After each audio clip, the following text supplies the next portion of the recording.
Guam, Feeding Hills, Springfield, Southwick, as well as Enfield and Granby, Connecticut, visit us on the web at westfieldbank.org. We thank the generosity of our underwriters. For more information, please contact the Westfield State Foundation at 413-572-8646. Wednesday mornings from 6 till 8, it's Tina Gorman with Wake Up Wednesday. Community Radio. 89.5 WSKB. Live from the campus of Westfield State University, this is 89.5 FM WSKB Westfield.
.809 on the nose here on this third day of July in the year 2018. Anno Domini, this is the Den Ken's Den. The views expressed by the host during his monologue are those solely of his own, not those of Westfield State University, the radio club, our underwriters, or most sane people. And now... Uh-oh. You know what, Pete? What's going on, Ken? I usually don't try to come up with a short monologue on purpose, but today I am. Okay. So that Bob and myself can go over the Big Brother nicknames for the summer. Oh, no. You know, it all started with Siri. Then Cortana. Next thing you know, Google Assistant and Alexa are being integrated into everything. Yeah. On the television and on the radio, there are many ads for Google and Alexa. Mm-hmm. And they include commands. Yeah. I noticed my Google Assistant was trying to react to some of the ads on television, like, "Hey Google, take a selfie." The more popular these devices come, the more often things will trigger them unexpectedly. Mm-hmm. Like a goofball morning show personality. "Hey Alexa, open the pod bay doors." Oh. "Hey Google, what's the meaning of life?" "Hey Siri, what is 0 divided by 0? "Hey Alexa, what is WSKB? I know the answer. "Hey Google, tell me a joke."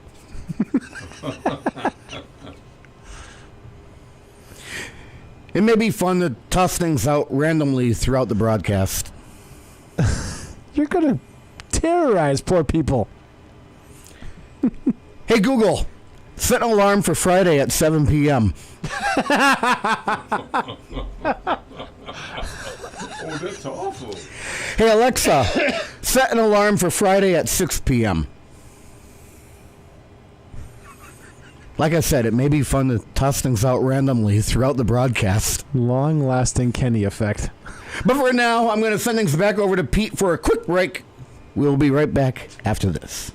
Support for the community programming of WSKB is provided by Comcast and Xfinity.com, offering Xfinity TV, Internet, home phone, and home security services.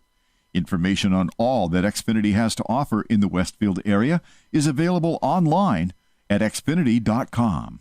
Support for the community programming of WSKB is provided by Commercial Distributing Company of Westfield. Now in its third generation of family ownership, Commercial is one of the premier beverage distributors of Western Massachusetts. The Plasse family and the staff of Commercial Distributing wishes you good times throughout the year and urges you to drink responsibly. We thank the generosity of our underwriters. For more information, please contact the Westfield State Foundation at 413-572-8646. Wednesday mornings start off right from 6 to 8 a.m. with Tina Gorman and Wake Up Wednesday. Community Radio. 89.5 WSKB. Live from the campus of Westfield State University, this is 89.5 FM, WSKB, Westfield.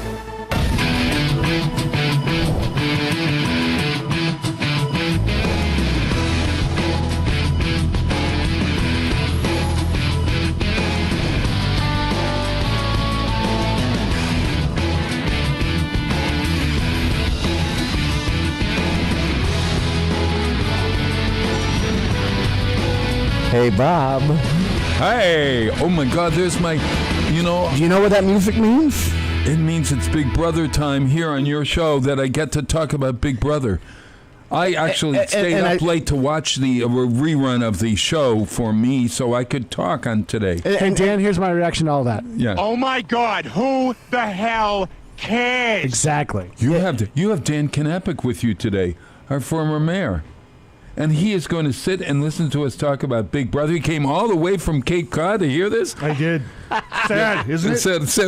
That's what Kathy Palmer usually says, too. Yeah, really. And because this is the first time we're talking about Big Brother since they started back up, I made sure I set aside plenty of time. If you notice, I did a very quick monologue. I saw and that. I did a quick break. Right. Because today is the day that we set the nicknames for the players in the house. Yeah. We have our own nicknames. Yeah. Very sad existence. It's really, yeah.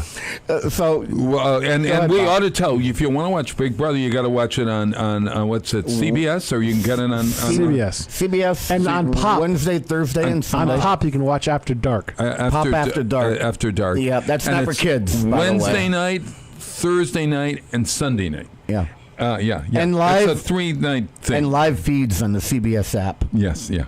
And four cameras were the and live they're all feeds. new folks this year. So how many are there? 16? 16. Oh, my God. We better get right to work. It's a good season, incidentally. It's a really great season. Yes, yeah. It's one of my favorite seasons. Then, because I have work to do after this, so you have to get over back home and watch Regis and Kathy Lee, right? I'm Jay Pagluco standing over there, and I are got to do some work today. All right. So we already came up with one nickname. Yes. Like a week or two ago, just because of something Pete read on the interweb. Yeah. And that happens to be the first person we're covering because I have this all in alphabetical order. Yeah. So Angela, she's the fitness model. Yes. And right. I thought she was going to get kicked off in the first week. Yeah. But I don't think. Well, we don't know who's getting kicked off. No, she's not getting kicked off. But we decided 2 weeks ago. Yeah. Tiara. Right? Oh yeah, Tiara, because she's a queen. In the good sense of the word.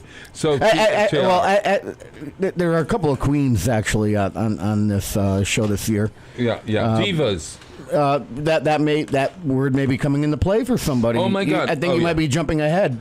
Oh yeah. All right. So Tiara is definitely good for Angela, this rock star woman who is a Wiccan who dresses kind of strangely and just doesn't fit in anywhere. She's 34. She's a stay-at-home mom.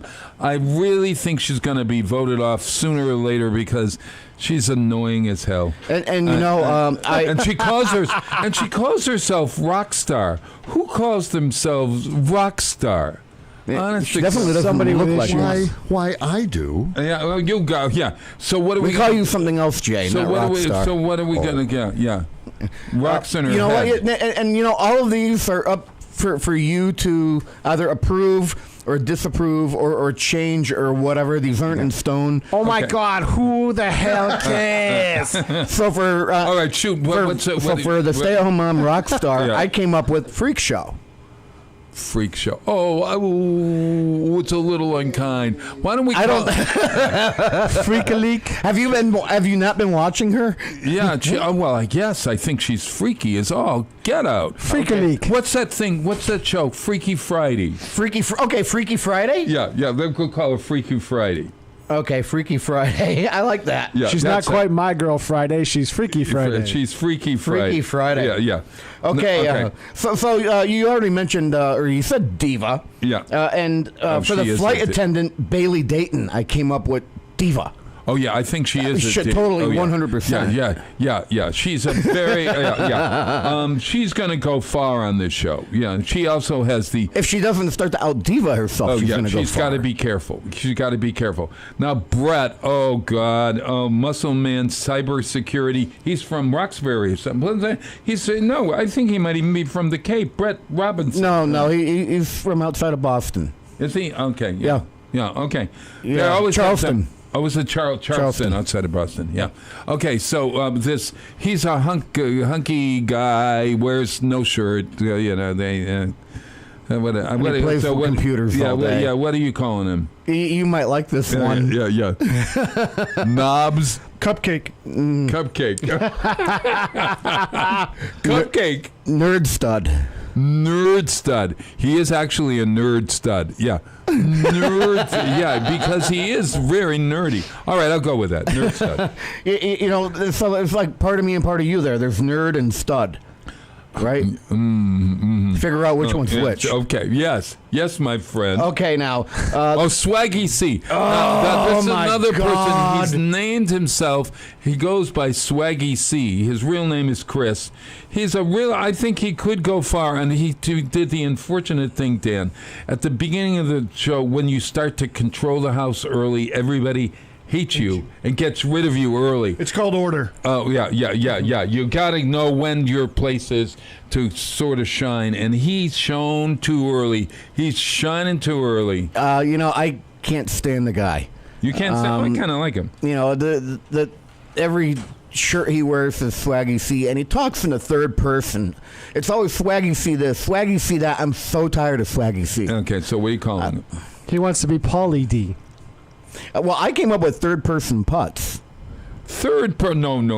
There has to be something about third person. We have to rename him Swaggy C. Jersey Shore. Yeah, no. Oh, ooh, that's. There's something else coming up regarding that. Right. Swaggy C. We could have an initial. There has to be something about third person there because he's always calling himself his own name. Oh, that's right. What's the third person? Yeah, and it's very annoying. What's the third person? It's like he, she, or it? No. When he says, instead of saying I or myself, he says Swaggy C. Yeah, and so he's always talking in the third person. Okay, so which is very annoying. How about moron? How about he, she, or it? That doesn't apply to that. Well, that's third person. Yeah, we're not questioning gender. Yeah, that's true. Okay, Shaggy C, annoying A, annoying B, annoying something like that. Third person Chris instead of third person plural. Third person. All right. Third person what? Third person. Oh, we're on the air. There's nothing like dead air. You got to come. I got to come back to that. Do we want to revisit that one, Bob? Yes, please. Okay. We'll email. We'll have an answer for next week. Okay. Pass. All right. Faisal is this wonderfully big, hunky guy who's a substitute teacher of all things. And because of that, I came up with the nickname of fake teacher. Fake teacher. Yeah. Because he doesn't. And he was also teaching gym. Oh, he's a gym teacher. Yeah. Okay. All right. So we'll do fake teacher. We're going to change that once we know him. Mm-hmm. All right. Yeah, we can always change these. Haley, the college student. I can't remember her at all. I'd say if you hear what I came up with, it might do something. Jog my memory here. Farm girl. Oh, farm girl. That's perfect. Now I know who she is. Okay. Yeah. She's the robot. There's a guy. No. There's a robot. Is somebody else. Oh, is she? Oh, yeah. Okay. JC is the shorter young man. He's the gay person on the show this year, and he actually is a short, really stud, sort of like stud muffin. We might come back to that one because, or come back to that as a name because I don't know if you'd like the two that I came up with. Yeah, I came up with jockey, like a horse jockey. Oh, that's good. And I also came up with mini-me. Oh, I like that. Mini-me. Mini-me? Mini is perfect. Mini-me. Okay, great. I like that stud muffin now. Yeah. Maybe we can use that for somebody else. Yeah. Caitlin is the life coach. Oh, she walks around namaste all the time. She's talking about this. She's annoying as hell. Yeah. So what are you calling her? Well, this is up for suggestion. Yeah. Space cadet. Oh, all right. Okay. All right. She is a space cadet. That's right. So, okay, space cadet for now. All right. Yes. Casey, I can't. I don't know. She's the female pro football player. Oh, she's the female. Actually, she's pretty good. Touchdown. Yeah, she was awarded one of the first punishments. I like her a lot. Yeah. I like that touchdown. Let's call her touchdown. Touchdown. Okay, because that's better than what I came up with. I love that. Touchdown. All right. Bad. Did Pete actually come up with that one? Yeah, yes, I did. Yeah, he didn't even know it. Rachel Swindler is a Las Vegas entertainer. Yeah. I think she's a stripper and not telling anybody. Exotic dancer, Bob. Oh, is that what you call it? Oh, enthusiast. Right. I got another one. That's when they strip. Yeah, that's when they tip with 20s instead of singles. Yeah. The tease. The tease. Have you actually been watching this? No. Okay, yeah. I'm just riffing off what you guys are doing. Why don't we call her the strip? You know what? That's better than what I wrote down, which was attention whore. Oh, no.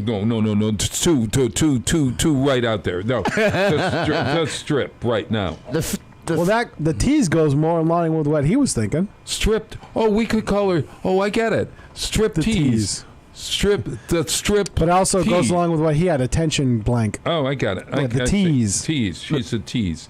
All right. Sam Bledsoe, the welder. The robot. Oh, that's the welder. It's a female welder. Oh, she's whiny. Oh, she is so whiny. Yeah, I came up with Hillbilly Girl for her. Oh, I like her.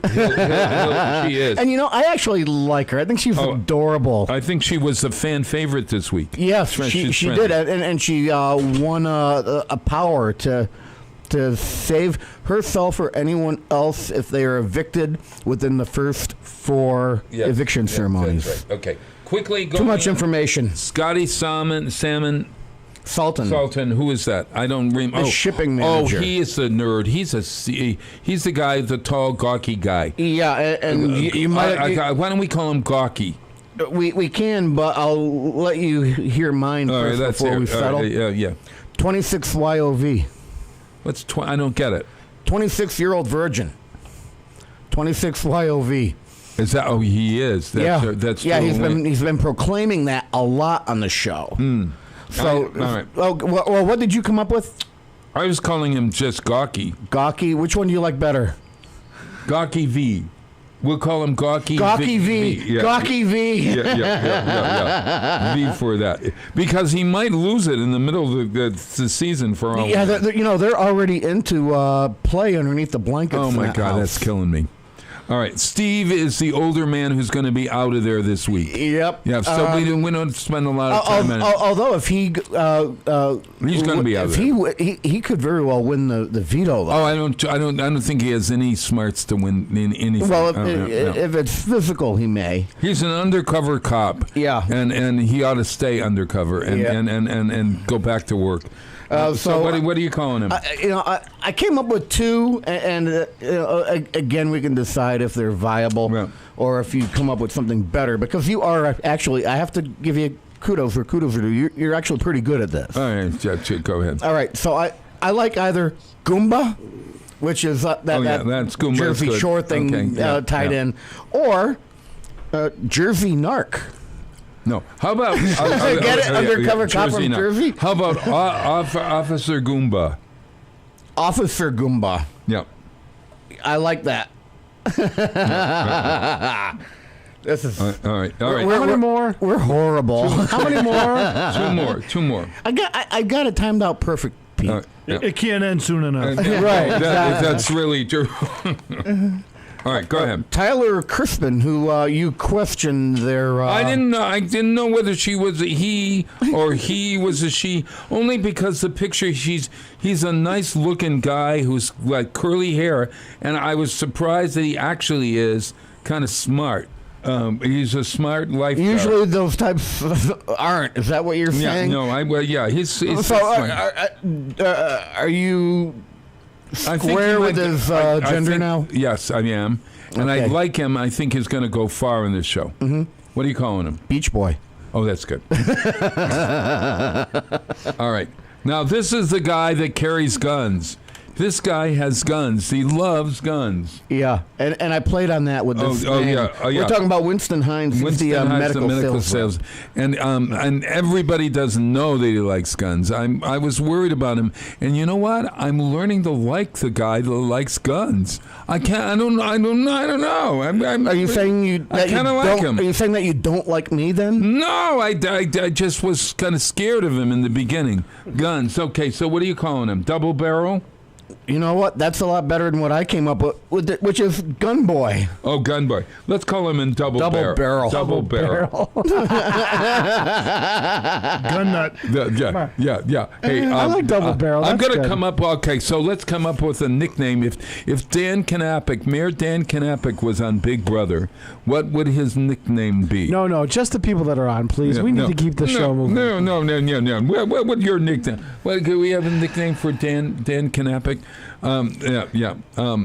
The boss. No, something about K. It's going to be Salty K or Cape Cod K.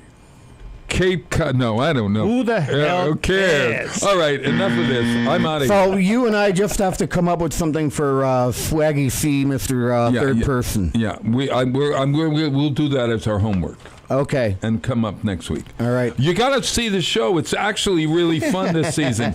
Watch it tomorrow night, Wednesday night. It's the melting of America's brain matter. Oh, my God. Absolutely. We just spent 15 minutes on this whole thing. Hey, I got to get out of here. Bob, didn't your generation give us like great shows like 60 Minutes? Yeah. And now you're carrying the mantle with Big Brother. I know. I know. And I just found out that Mike Myers is the host of the Gong Show.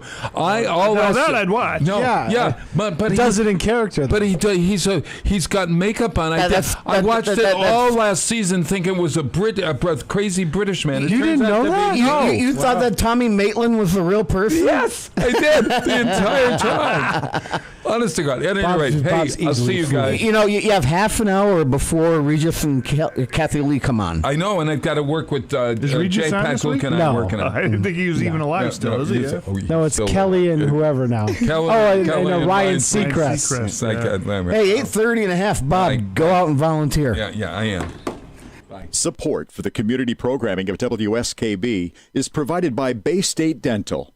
Comprehensive dentistry at 14 convenient locations in Springfield, Chicopee, Longmeadow, West Springfield, Belchertown, East Longmeadow, Ludlow, Northampton, Greenfield, and Wilbraham, as well as 29 Broad Street in Westfield. Bay State Dental makes it a priority to help you achieve and maintain the healthy smile you deserve. On the web at baystatedental.com. We thank the generosity of our underwriters. For more information, please contact the Westfield State Foundation at 413-572-8646. It's Tuesday morning from 6 till 8. Wow, it's Tuesday with Bob Plasse. Community Radio. 89.5 WSKB. Live from the campus of Westfield State University, this is 89.5 FM, WSKB, Westfield.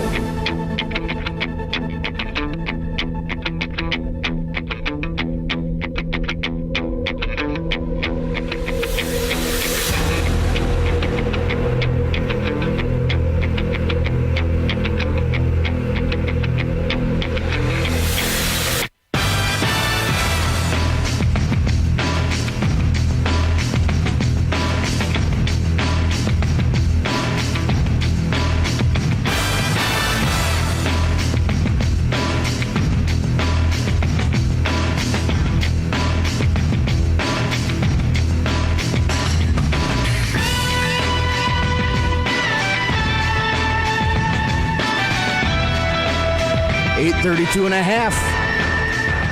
This is the third day of June. Not the second day, Bob Plasse. It's the third day of June in the year 2018. Anno Domini. This is the Den. Ken's Den. Ken Stomsky behind the microphone for you this morning, as I am each and every Tuesday, 8 to 10 a.m. If you want to see what's going on, tune in to Westfield Cable Channel 15. If you don't have Comcast, you can go to westfieldtv.org. That's westfieldtv.org. Peter Cole's getting at the keys behind the microphone, or behind the Radio Millennium console this morning. And Kathy Palmer is away this month. So today starts a day where I have my special guest co-hosts. Yeah.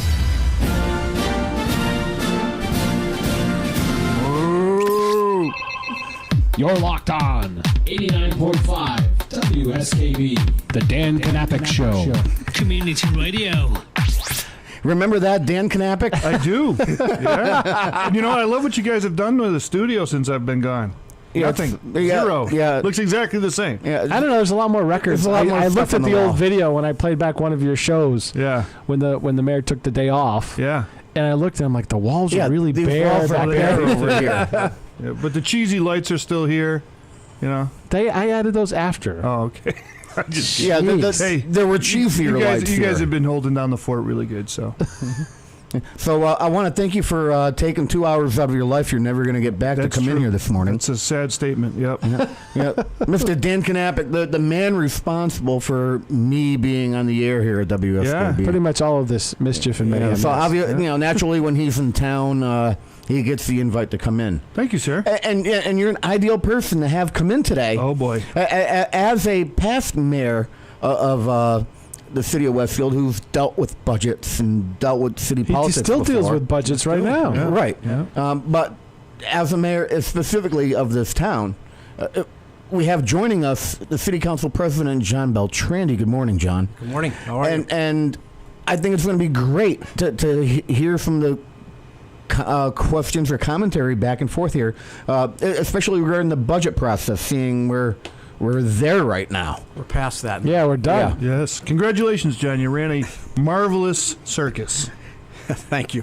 Nice to see you from the Cape. Thank you. Good to be seen. Yes. Like Jimmy would say, good to be seen and not viewed. That's correct. So you're the co-host today, Dan, so you can jump in whenever you want. I'm not here to interview you. But I'll get things started by asking you, though, what was it like for you when you were dealing with the budget process here in town? Well, it's that's a good question. Back when I was in office, the economy was horrendous. I kind of watch from the distance on this whole economic uptick on Cabot Road and all these great statistics that have come out from the state. And back then, we couldn't even find any grant money to do anything because nothing was moving, and nobody could have foreseen back then how bad things were. And so I would say that as much as things seem to be really rough and tumble here in Westfield, the reality is the economy is magnitudes better. Unemployment, I remember, was 7% or so or better. That was just what was recorded. It's much better now. There's a lot of, again, from the distance, there's a lot of good news on the horizon on the local and regional economy, unlike it was years ago. So, this has been a tradition since probably the budget season of 2009, that there's a certain amount of acrimony that comes with this process. And, like it or not, that's what it is. And politics isn't a game for the weak of heart, right? So. Yes, I found that out. But you're doing a great job, John. It's not an easy job. I never ran for president of the council only because I did not want to manage personalities. And nearest I can tell, since you've been in that position, you've done a really good job, literally trying to keep everybody focused, moving forward, don't get caught down in the squabbles, and stick to the big picture idea. So congratulations on that. It's no easy task. No, thank you. And when I did run for president, that was the reason. I just felt that I could try and bring that room together, which had been divided quite a bit. Yeah. And as everybody here knows, the seating arrangement was one of the big things right in the get-go. Everybody said, why did you assign seats? I said, because I kind of wanted to get people to interact with each other and not have these little groups in the room. So, it seems to have worked out pretty well. Bob Paul sits with Dave Flaherty now. Who would have thought? You know what I mean? And they're actually... So they turn to each other to yell at each other instead of yelling from across the room. Well, I've tried to control the yelling. That's one of the things that I promised myself I wasn't going to let happen. Uh-huh. So, and it happens from time to time, but I've been trying to keep that at a minimum. I think if you're going to be there, you got to be respectful of everyone, even if you disagree with them. You got to be able to sit in that chair and say, hey, everybody has a right to their opinion.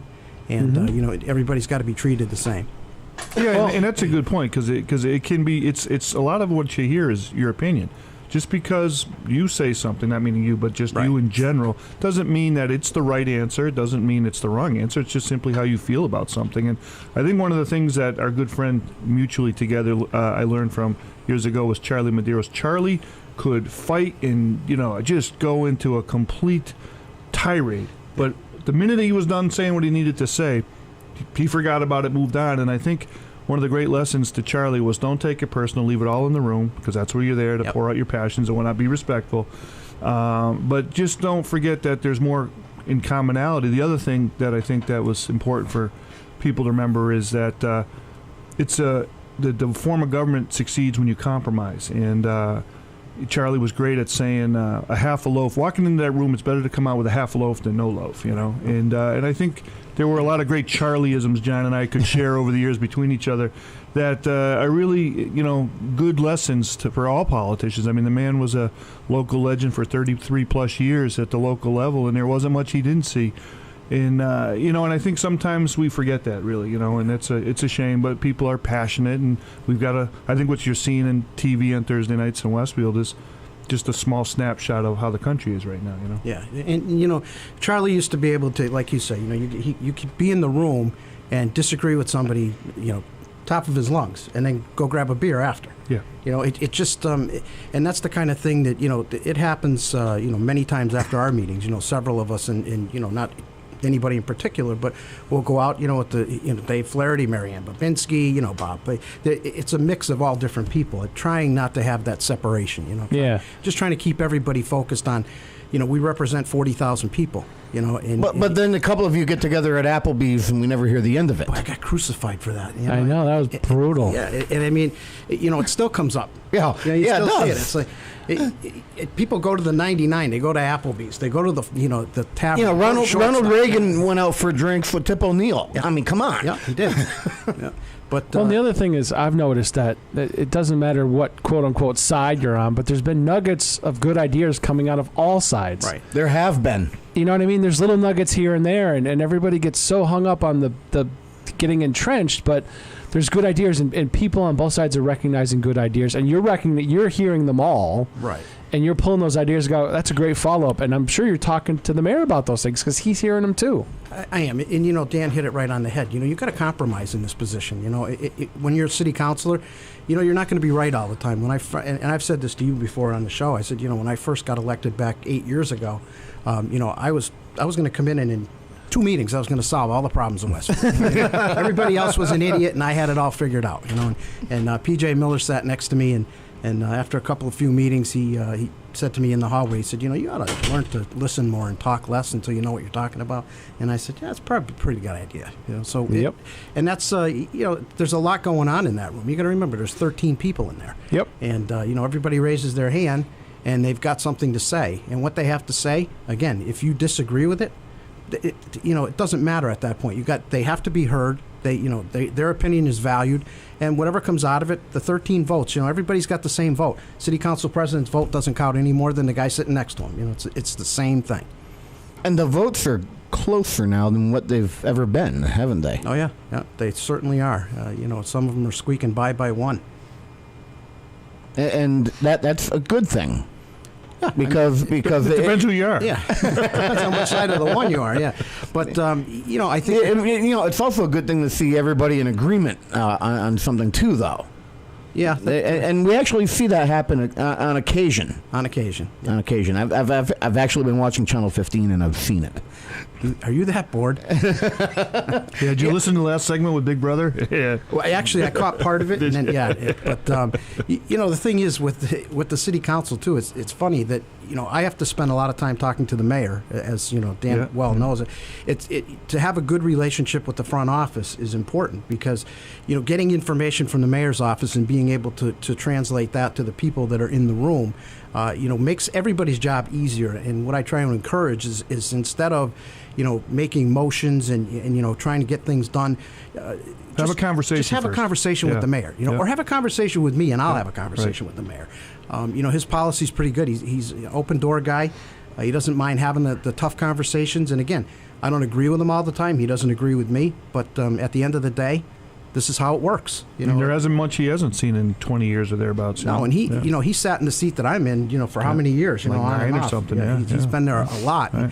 And I'd be telling you a big fib if I don't tell you that I lean on him once in a while for I'll say to him, in your experience, what would you think about this, or what would you do? Yeah. I value his opinion. He's been there a long time. And the guys that sat in that seat, it's not an easy thing to do all the time. It's like you're an NBA coach. Yeah, it's just really. There's a lot going on. With a lot less pay. Yeah, right. A lot less pay. Exactly. Well, and actually with this situation with the water this year, and then the budget and everything else, I was joking around with somebody the other day, and I said, I think I'm making about 37 cents an hour. Yeah, yeah, right. And Dan can tell you, I'm in that building a lot. Yeah, absolutely. If you're going to do it the right way, that's exactly it.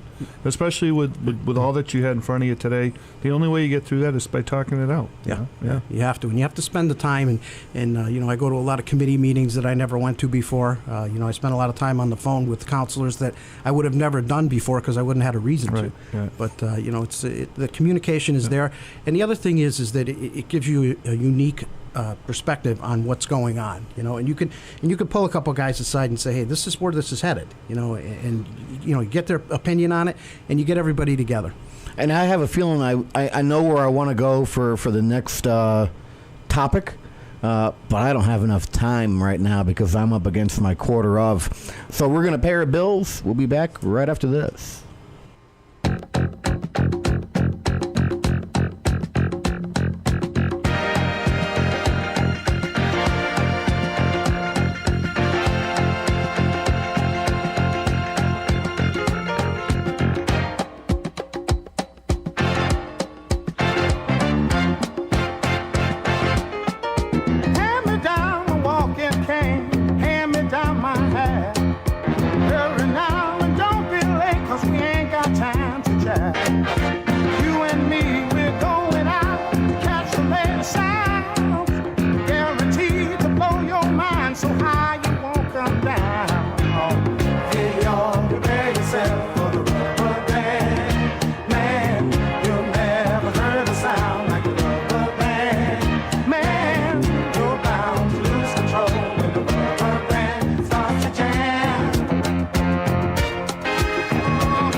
At a club outside of town, I was so surprised, I was hypnotized by the sound this cat put down.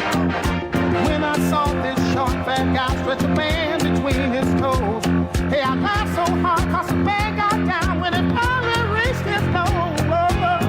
Hey, y'all, prepare yourself for the rubber band. Whoa, you never heard a sound like the rubber band. Man, you're bound to lose control.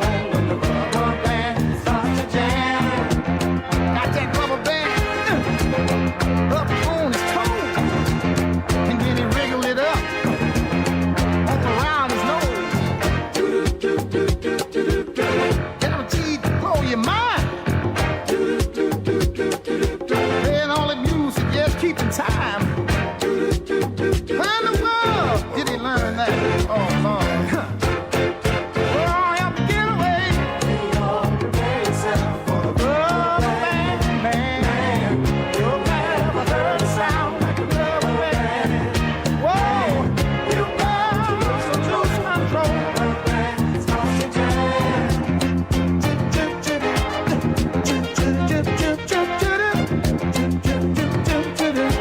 Rubber band man. How much of this stuff do we think we can stand?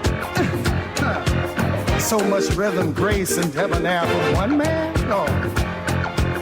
And then he had to know to quickle his left toe, but through his knee, got the feeling in his head, y'all. Oh, come on, baby. Won't you cry yourself, dear? Never heard a sound. Oh, he's my man. And he likes to jam. Rubber band man starts to jam. Moving up and down across the land. Got a wiggle all in his waist. Everything about him seems out of place. Moving, just moving, just a rubber band man. Just moving, just moving, just a rubber band man. Get down.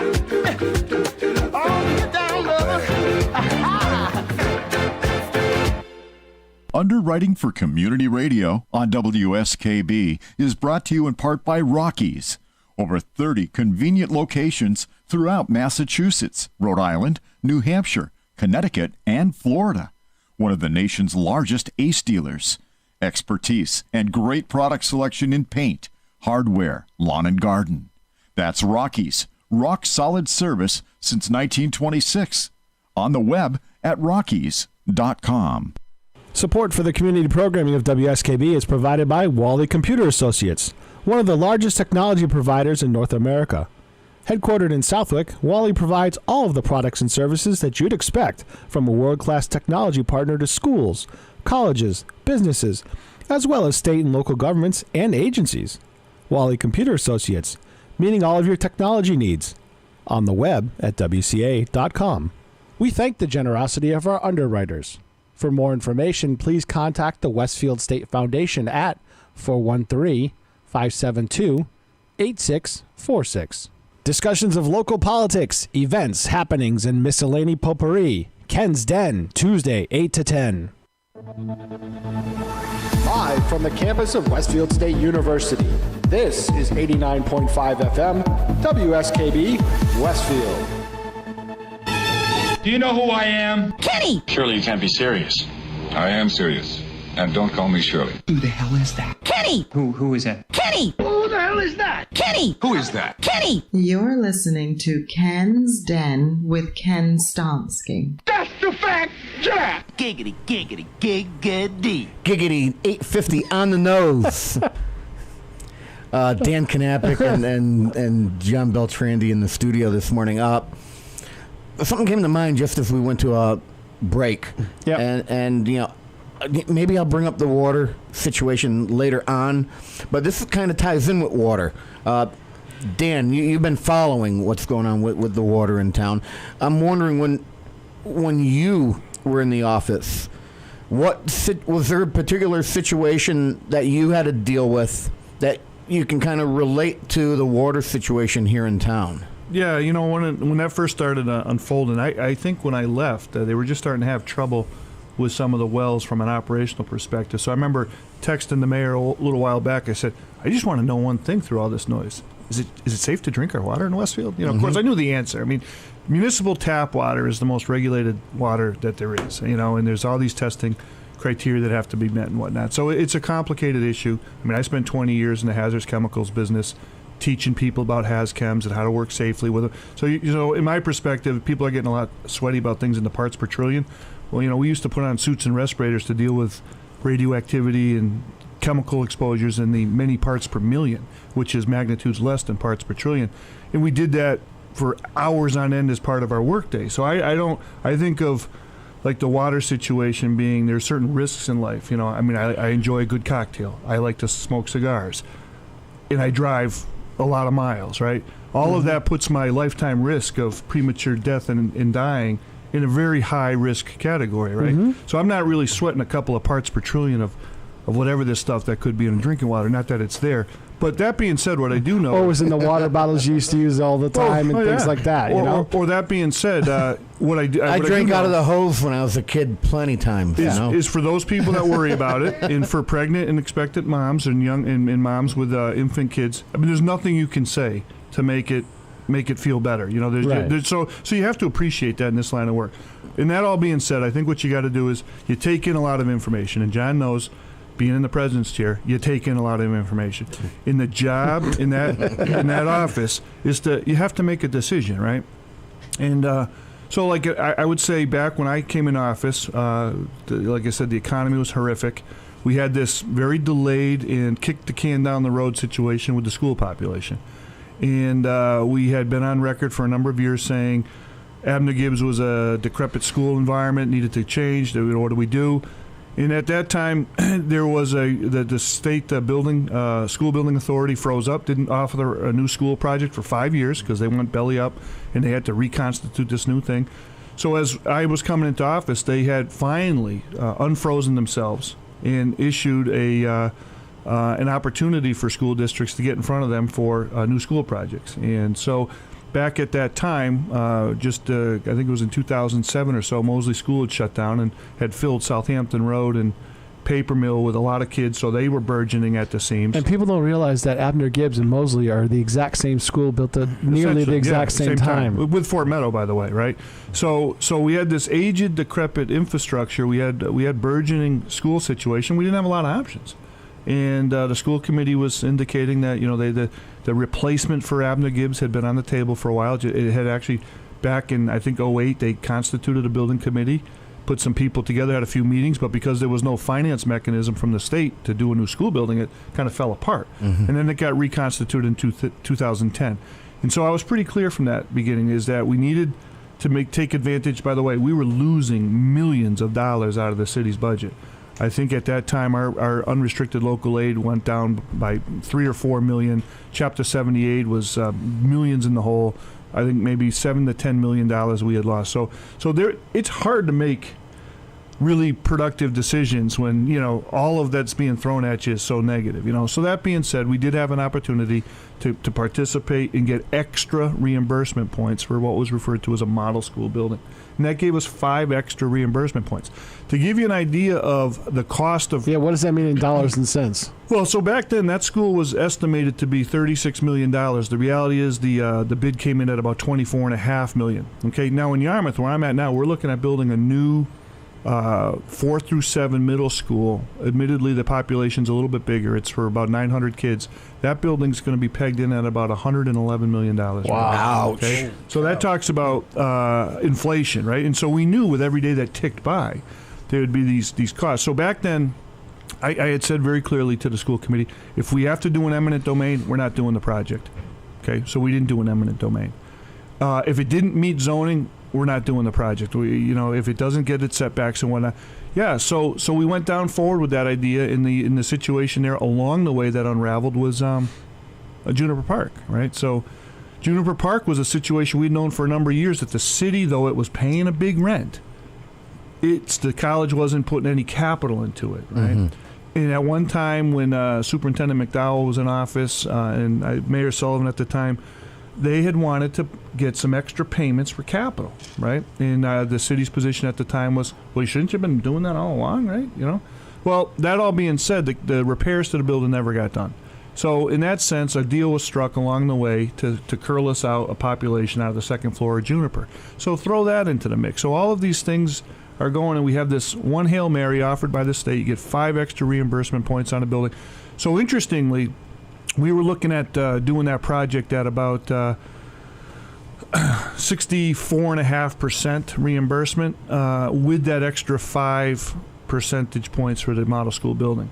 And so, long since gone were the days of 80% reimbursements or 75% reimbursements. So it's what it was. It was a good financial package, but it was more importantly is, how do you get from where you are today, which was by all measures an untenable situation, to where you wanted to go and then be able to afford that? And don't forget, at the same time, what I didn't know was the state of the infrastructure of the city's buildings. Yeah. That was a shit. I remember in January, February, March, one of the first things I did was like a size up of everything. And one of the first stops I made was at Voc Tech. I couldn't believe the poor condition, how badly funded the shop programs were.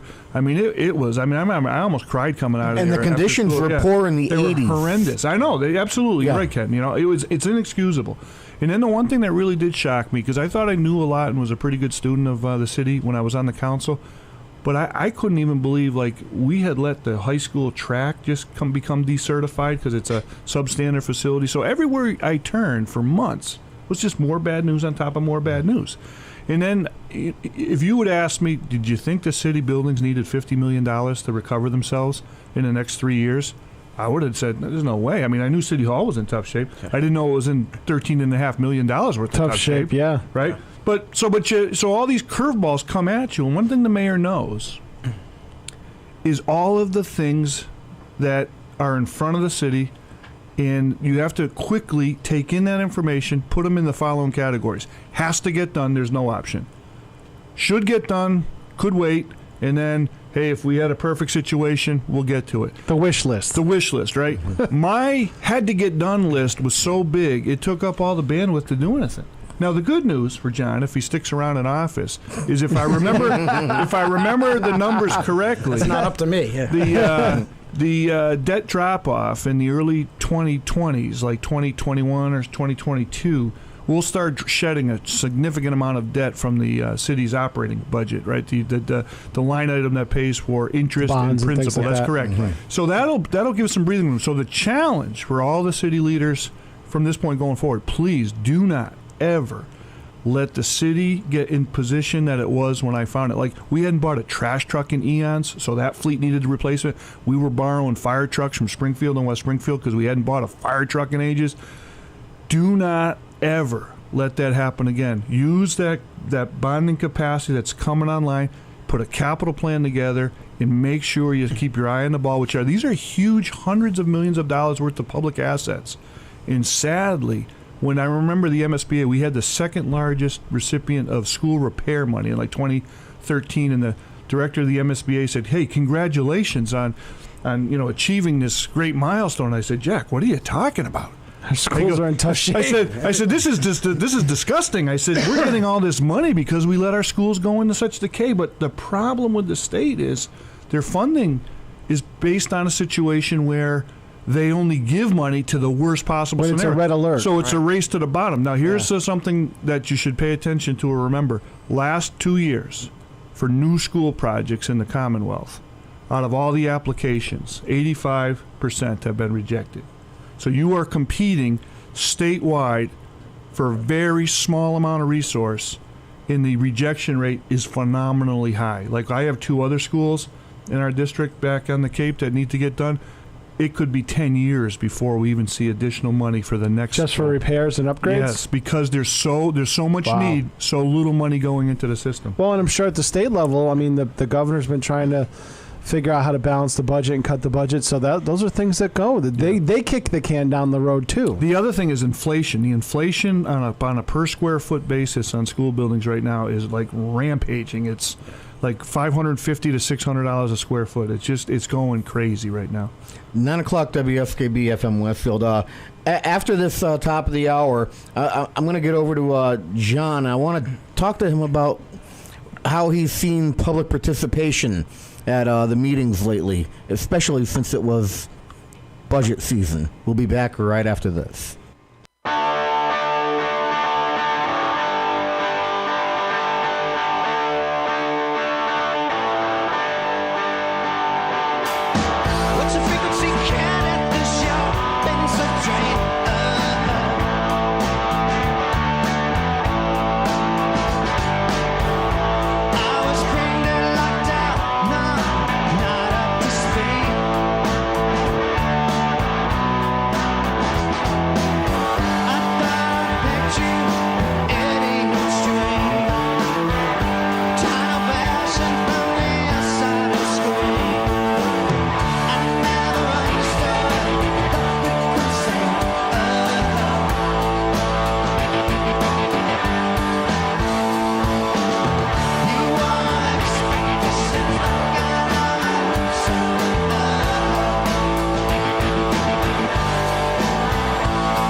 WSKB's programming is generously underwritten by Whip City Fiber, Westfield Gas and Electric, where they offer gigabit internet speed. Whip City Fiber, turning Westfield's neighborhoods into fiberhoods. On the web at whipcityfiber.com.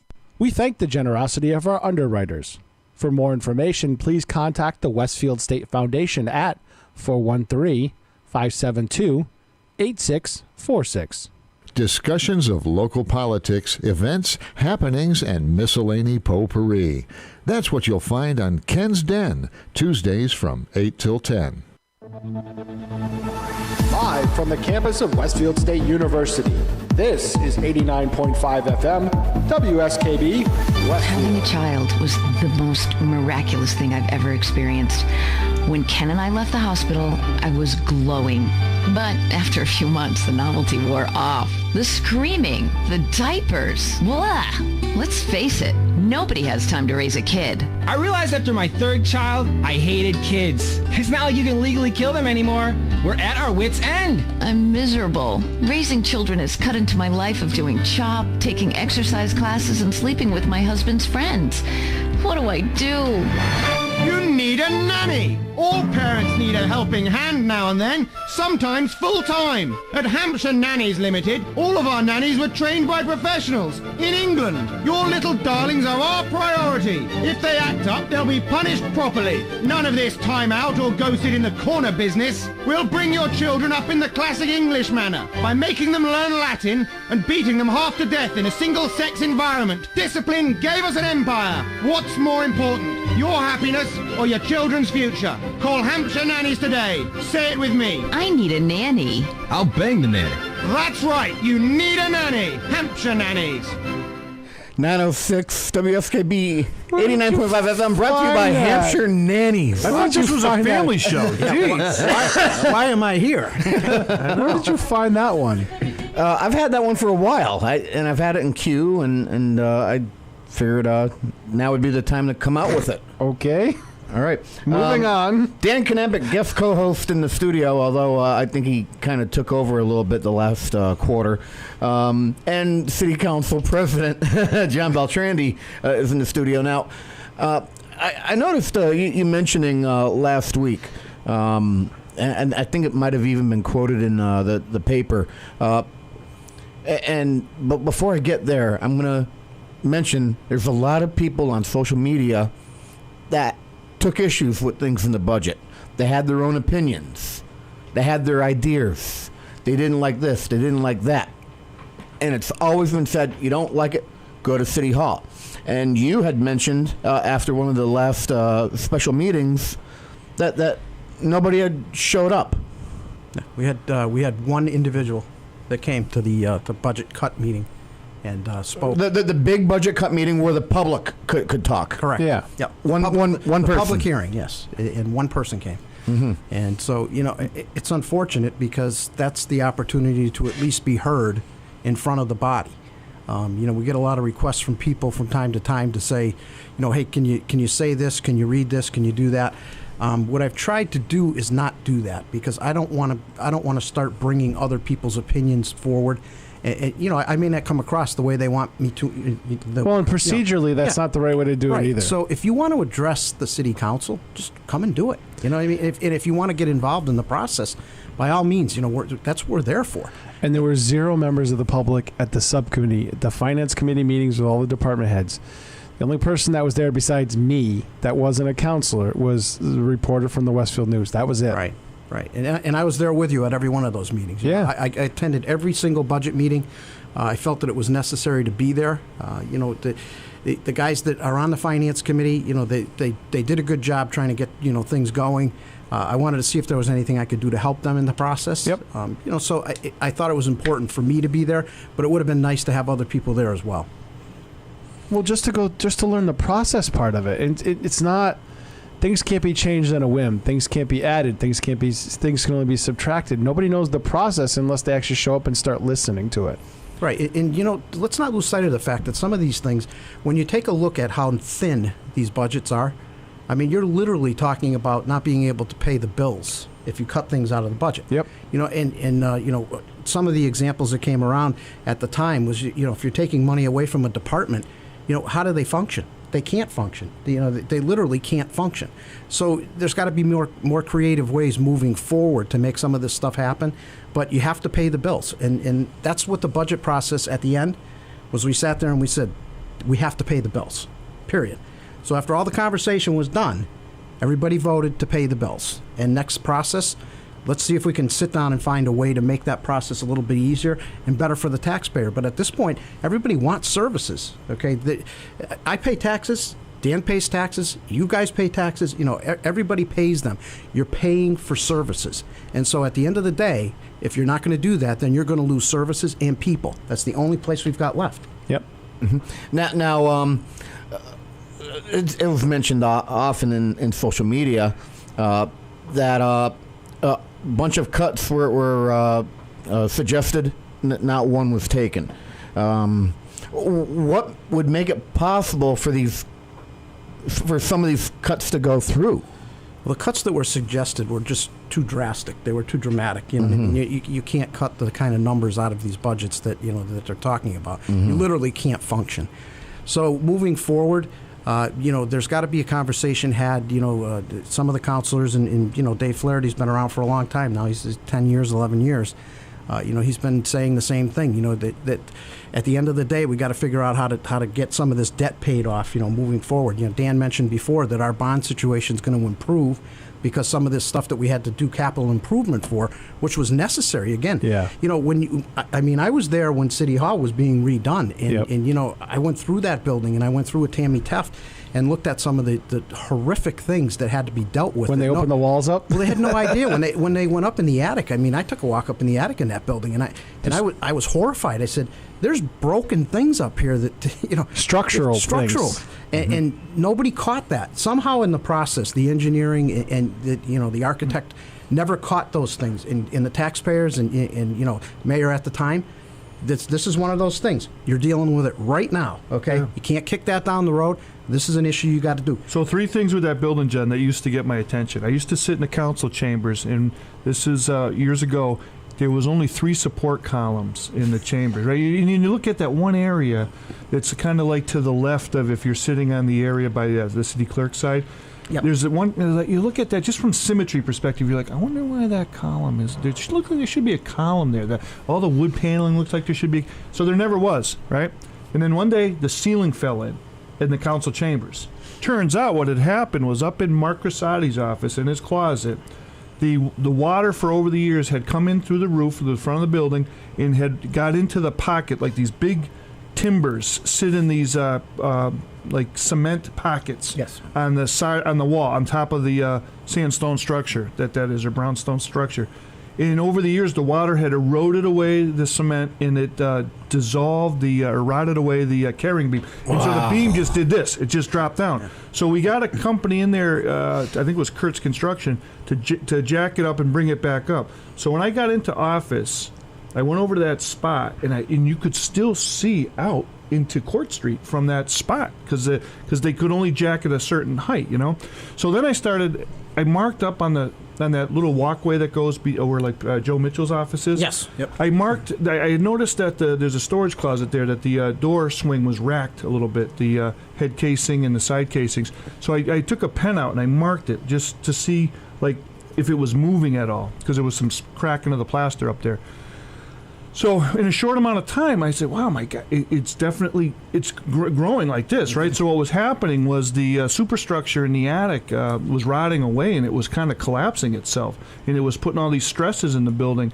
And that's when I knew something way beyond, I think Kurtz's Construction's cost was like $70,000, needed to be done. And we brought in the architect and engineering firm, Gale Associates, to begin that process of evaluating. What they did is they put measuring devices all over the building to check to see how much it was moving. It's a dynamic superstructure that holds up the roof, and it was absolutely startling. So today you go up in there, there's a steel beam superstructure that now holds the weight of the rooftop that was before had fallen on these massive timbers that were falling apart. So that was kind of just, that in the Tommy Curran saying to me, Mayor, every time it rains, I got to put out like 75 buckets to catch all the rain. That was kind of a clue that we had some problems in the building. Yeah.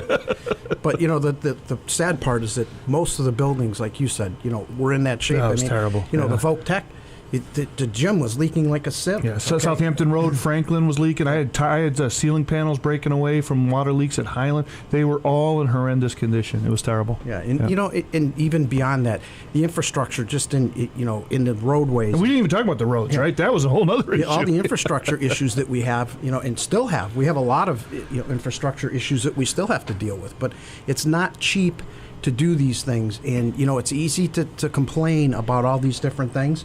But, again, at the end of the day, somebody has to pay for them. And we have to bond for certain things. We have to be able to do improvements, just the quality of life, that people expect. I mean, this is a city.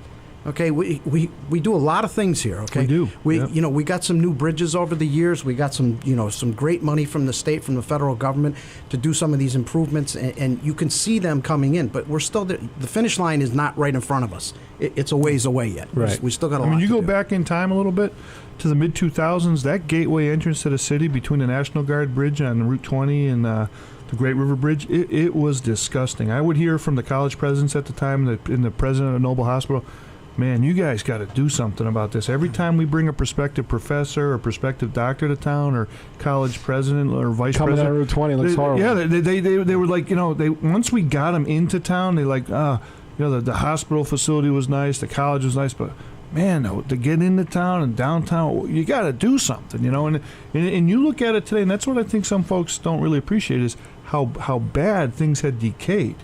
And then where we look at things today, now our challenge is maintenance. They don't remember what it was like going over that single All bridge. the tractor trailers getting stuck under that railroad bridge. I mean, that would happen at the most inopportune time and send a backup. West Silver, yeah. Well, the one in North Elm. Yeah, that was a monthly occurrence. It was all the time. It was crazy. It was literally a monthly occurrence because I took those calls all the time. And then they get hit with all that. Then they closed down Pachasik Street Bridge. I mean, I couldn't catch a break in the first 2 years of my life. That was the first week of the job. I'm like, are you kidding me? You said it was just fine. Speaking of catching a break, I need to take one. It's going to be a quick one, please. 9:17. We'll be back right after this. Support for community radio on WSKB is provided by Betts Plumbing and Heating Supply Company, an independent, family-owned wholesaler serving Westfield for over 50 years, specializing in plumbing, heating, and industrial piping supplies. On the web at bettsplumbing.com or at 14 Coleman Avenue in Westfield. Support for the community programming of WSKB is provided by the Dunkin' Donut Shops of Westfield and the Sardinia family. It's nice to know that even as the world changes, Dunkin' Coffee remains the same at 7 convenient locations throughout Westfield. We thank the generosity of our underwriters. For more information, please contact the Westfield State Foundation at 413-572-8646. Friday mornings is something different on 89.5 FM. It's JP's Talk About Town. Community Radio. 89.5 WSKB. Live from the campus of Westfield State University. This is 89.5 FM, WSKB, Westfield. 9:18, we are back with Dan Knapik and John Beltrandi. I mentioned the water earlier. Let's talk about it. Bond was approved.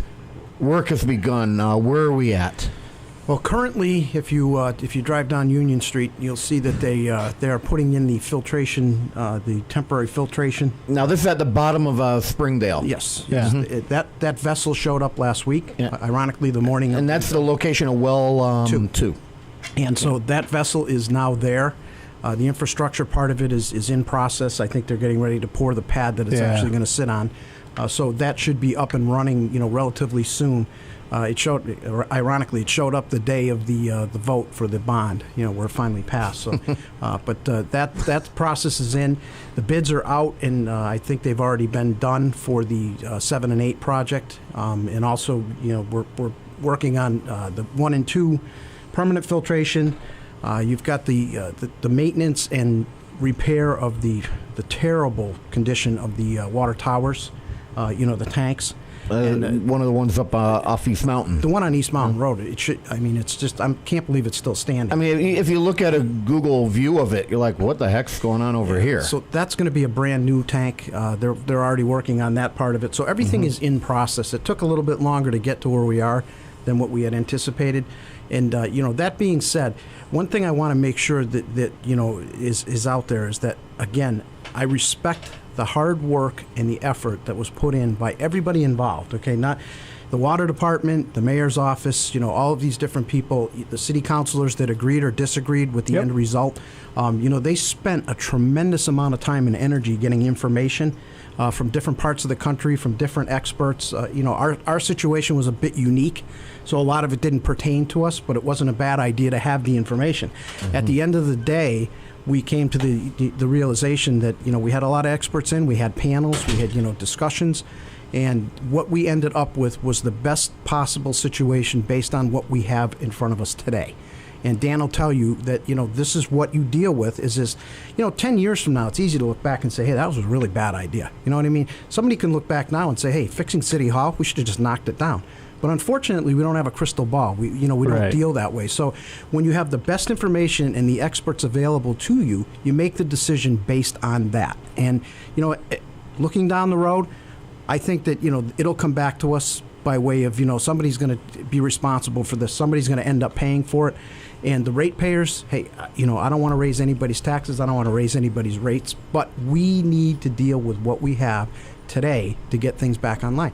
Right. We can't afford to have a crisis on the north side or at the college. These are potential things that could happen. If the one water tank at East Mountain Road, which is it's getting close to falling into disrepair if you listen to what they said time and time again at all those meetings, if that lets go, the north side has no water. Correct. You can operate on one well, I guess, but if you run into a drought period, then you're basically hung. You've hung yourself. Right. So you had to do something about it. At least get a second well online. And the Holyoke thing, I think that's a good long-term thing, but it's not a short-term fix, nor would it ever be a short-term fix. So you had to weigh all those things, as you're going along your deliberations. And I listened to a lot of those meetings. I was there for the big hearing of all the panelists and all that kind of stuff, and I listened to the answers. And just, don't forget that the water situation with Holyoke, they have a tremendous amount of water, okay, the Ty-Carmody Reservoir. Mm-hmm. But to treat that water is substantially more expensive than it is to treat the water that's coming out of the wells. Surface water. You'd have to build another reservoir road plant like you have in Southwick. And the thing is, you have to staff that plant, okay? Yep. If you look at what it is, the expense to run it is incredibly more than what it is to do what we're doing, which is why I keep going back to the decision that was made, in my mind, was the best decision based on what we had in front of us and what we have available to us today. Yep.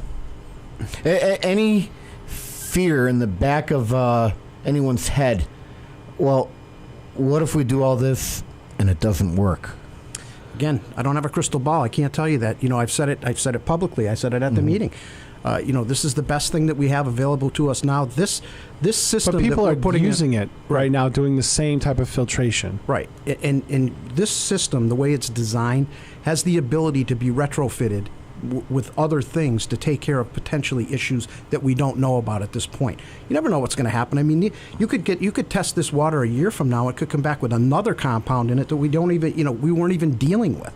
But the good part of it is that the forethought was there to say, hey, let's not handcuff ourselves and just make this system so that it takes care of the PFAS. We got to make sure that we can adapt this thing moving forward if we run into other issues. Right. Yep, absolutely. How's the weather the water down on the Cape? Well, it's interesting. We have you guys are dealing with the same problem. Right? See what I did there? I like that. Yarmouth, actually, we have 26 well systems. We don't have any surface water sources, so we have a very complicated system of wells that come on and off to support. We have 3 water tanks. Same situation. Now, in my case, it's interesting that you're having this debate here. We hadn't changed, water rates hadn't gone up in 20 years. Mm-hmm. But what do you think the infrastructure is like? We need new tanks now. We need new pump houses. Right. And this is a larger area, because we're not just talking about Yarmouth. We're South Yarmouth and West Yarmouth. Right. Well, I mean, geographically, about the same amount of road miles, but smaller in square miles total. But But the way all of Cape Cod gets its water from a sole source aquifer underneath, right? The way that it's going, we actually sell water to Hyannis because they are impacted by the PFOAs and PFAS from the fire training academy at up near the airport up there. So the way that the groundwater goes, it's moving away from us. So we're in actually pretty good shape. So we sell them water to make up for that because they're dealing with the same thing, multi-million-dollar treatment plants that they're putting in front of it. They're a little bit ahead of us. They discovered it early. But, I go back to a couple things to people should pay attention. Number one, up at Otis Air Force Base, Joint Base Cape Cod, they spilled so much jet fuel there over the years. The plume was growing by these unbelievable leaps and bounds under there. So the federal government put in this enormous system to recapture and clean all that groundwater. So there are technologies that are out there. But now 20 years ago, a lot of this stuff was new, cutting groundbreaking. But I go back to Barnes. If you go back to Barnes and the Air National Guard, I'd be very cautious throwing dirt at the air base, only because A, they are a tremendous employer. Yep. B, many families get their living out of that base. C, there's a brat coming. And the last thing in the world you want to do is make it sound like your community doesn't want to be a host. This city and that base have been partners in national defense since 1947. Right. The thing to remember, though, is that over the course of time, the base has been a source of past pollutions. There was lead from lead fuels that had been spilled in the soil. There had been heating fuels. There had been other contaminants. And over the course of many, many years, the base put together a Citizens Advisory Board, a commission required by the National Guard Bureau, to begin the process in the early 1990s. Patty Andrus actually was on that board. Barbara Swords was on that board to begin the cleanup process. And it finally got over the finish line. This, too, will get cleaned up.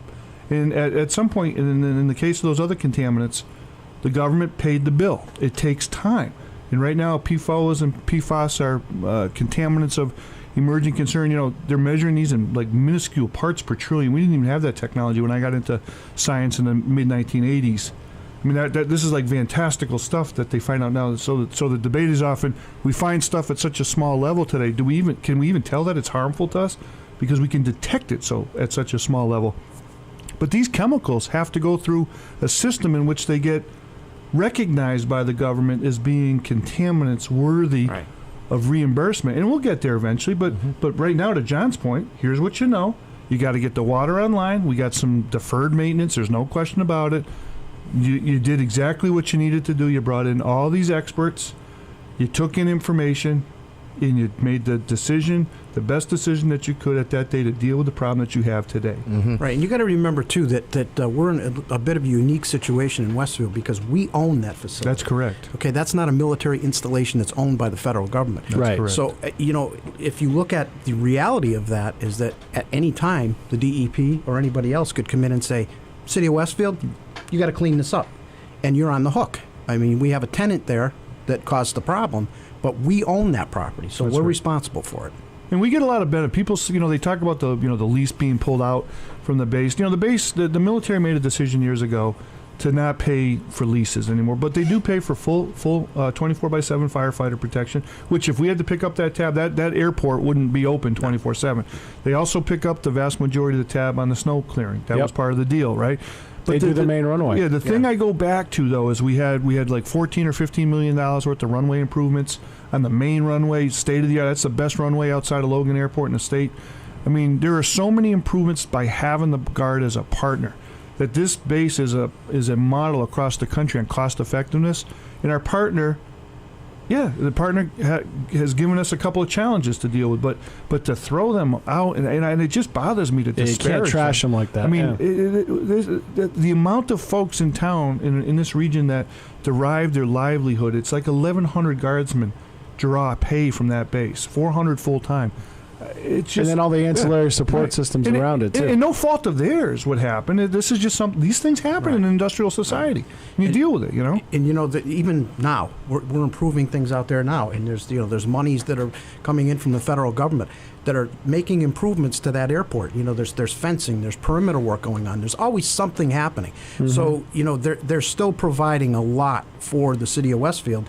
And again, that airport would not be open if it wasn't for the fact that those people were there. And several years ago, and I don't know if you were the mayor then or not, but I co-sponsored when we brought this from a municipal airport to designating it as a regional airport. Yes, okay, mm-hmm. and I thought that was important from an economic standpoint because making that change, Chris Crean, I think, Chris was involved. Jeff in Daly and Chris Crean, and we pushed hard to get that done and to make that happen because from a marketing standpoint for the city, that's a big deal. It really is. It's about the same time they did. They decided to start calling Westover Metropolitan Airport. Right. Yeah. And even now, you go up to the airport. There's a little restaurant up there. You're familiar with that? I think it's called Socks now. Yeah. Yeah, I've been up there a few times, and there's a beautiful state-of-the-art building there. The place looks good. It's come together. The National Guard's there with the helicopters. There's something going on. Yeah, there and there's more the federal government coming, too. The federal government reinvested in the place by moving the helicopter unit from Westover to Barnes. Right. Yeah. And there's more civilian investment coming. I spoke to one of the big owners the other day out at the airport that runs the fixed-based operation, and they've got plans to do something with that old 5-star building, knock it down and build a corporate hangar there. So right. So I mean, there's it's a great asset to have. And one thing John had mentioned it before. This city, I live in a town now, right? And there are like no services. I mean, we have a hospital, we have a great ALS service, we have an airport. I mean, when you start listing curbside pickup, recycling, bulk pickup, I mean, it's astonishing the amount of services that you get here. When you have we had a couple of bad winter storms, the town doesn't set up the shelters or anything. You have to wait till the county to get their act together to, and I'm saying to myself, people, if this is the only world you ever knew, it's easy to criticize. But spend some time outside it to really appreciate all of the things this city Try does. to get rid of your trash or recycling up in Northampton. Hey, last night I was, no, you're right, but last night I was playing Little League. My oldest son had a Little League game. We won against Southampton. It was a slugfest, 21-11. But the Southampton team was like, hey, who paid for those lights you guys got up at the field, up at Paper Mill? I said, well, that's a community effort. And I said, we're fortunate that anytime we needed something of magnitude like that, we had a partner in the Westfield Gas and Electric. And that's something, again, all these things that the city has, we have great corporate sponsorship, and we always had the gas and electric to be able to backstop a lot of things. And so I see it now, how much this city does, and how fortunate you should really feel when you live here. And I know there's a lot of folks that complain about the roads and all that stuff, but the reality is, A, everybody in the Commonwealth is dealing with it, although I did tell the mayor we have beautiful roads on Cape Cod. B, you had to do it. Right? Money's tight, with the exception of maybe half a dozen towns across the Commonwealth. Money's tight for everybody. I mean, some of our co-cities around here, they're having struggles. But all in all, it's a good living here in Westfield. There's great job base. At the Cape, they talk about the erosion of full-time jobs. We've lost 10,000 kids in 10 years from the school system. It's becoming like the Sarasota of the Northeast, because it's just becoming a retirement community now. But here, there's manufacturing, there's warehousing, there's retail, there's military. We got a great diverse mix here. There's so much to be positive about here. It's just, like I said, I think it's really refreshing to step out and then look in. Yeah, right. And even, take a look at what you've got here, as far as community and investment. The sponsors that you have for your shows here, for this station, look what they do in the community as a whole. Yep. I've brought this up many times, Westfield Bank.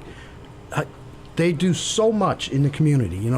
Everything you look at has Westfield Bank on it, and they spend a ton of money. They reinvest in the community. They do a great job. Dunkin' Donuts, right? For a long time, I used to bring this coffee from the very first show, and I would plead for Manny to support the Sardines. Same thing. I mean, they're all involved in the community. Yeah. They give a lot back, and that's important, because there's a lot of things that as a city government you can't provide. You just don't have the resources. So when you get private people that come forward, or you get companies that invest in these sports programs, they invest in like you said, the lights and things like that. This is what it's all about. This is a community we live in. Everybody pitches in, everybody does something. It all comes at a cost, and that cost is distributed between the government, private people, companies, that they all pitch in, and that's what makes it work. Yep. And I have to pay homage to some of those underwriters right now. 9:34. We're going to do a quick break. We'll be back right after this. Support for the community programming of WSKB is provided by Bay State Dental. Comprehensive dentistry at 14 convenient locations in Springfield, Chicopee, Longmeadow, West Springfield, Belchertown, East Longmeadow, Ludlow, Northampton, Greenfield, and Wilbraham, as well as 29 Broad Street in Westfield. Bay State Dental makes it a priority to help you achieve and maintain the healthy smile you deserve. On the web at baystatedental.com. We thank the generosity of our underwriters. For more information, please contact the Westfield State Foundation at 413-572-8646. Friday mornings is something different on 89.5 FM. It's JP's Talk About Town. Community Radio. 89.5 WSKB.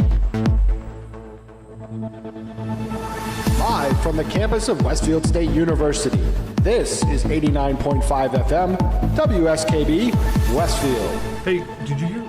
Hey, guess what? If you had your headset on, you'd know we were on the air. I'm not going to tell you because it's a secret. 9:35 in the morning, Dan Knapik, John Beltrandi in the studio. During the break, Dan, you were saying something about bringing Fenway to Westfield? Yeah, so... what's up with that? There's a talk about bringing a new... we need to build like an intermediate diamond, like 50 to 70-foot diamond, they call it. We're trying to get the paw socks here. We're gonna, exactly. Bullens isn't good enough? No, it's something intermediate for the kids in the 13-year-old age bracket. Oh, yeah. okay. So I mean, I remember making that leap to a 90-foot diamond as a 13-year-old. That's big. But the new thing I remember baseball, for a while we were trying to get a what is it, minor class A? Yeah.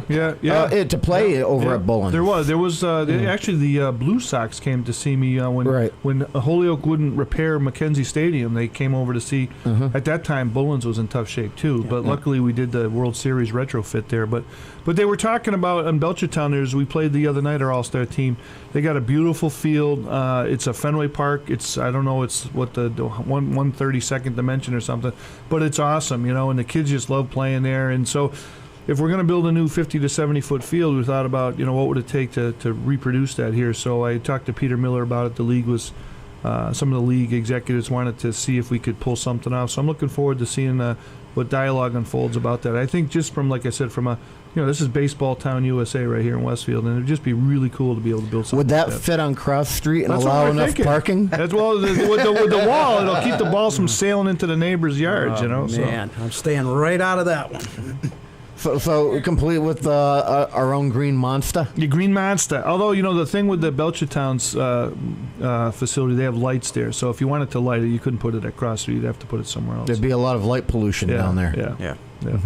But no, it's a pretty novel idea. And this is, I understand Babe Ruth might be angling for another World Series run. So it's just, this is a great town. And, we got a lot of kids that love playing baseball here, My two boys played baseball through the whole system here. Very good. So that's my 2 cents, Ken, on that topic.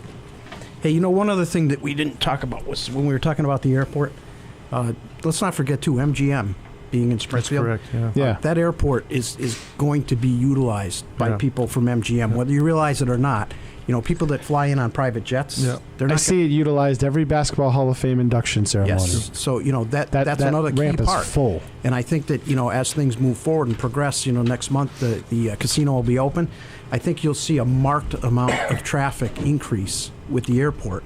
And, they pay a fee every time the wheels go up or down. Right, and it's cheaper. The fee is cheaper here than it is at Bradley. And cheap gas, and you can get repaired here. The other thing that we have an advantage versus Chicopee is the airport doesn't close.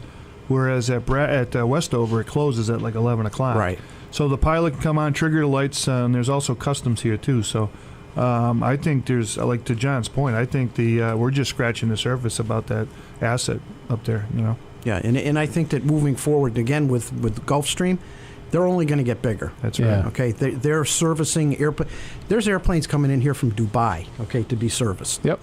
We're getting that kind of traffic in here, and again, wheels up, you ring the cash register. You know what I mean? Every time somebody hits that ground or takes off, there's a fee that gets paid.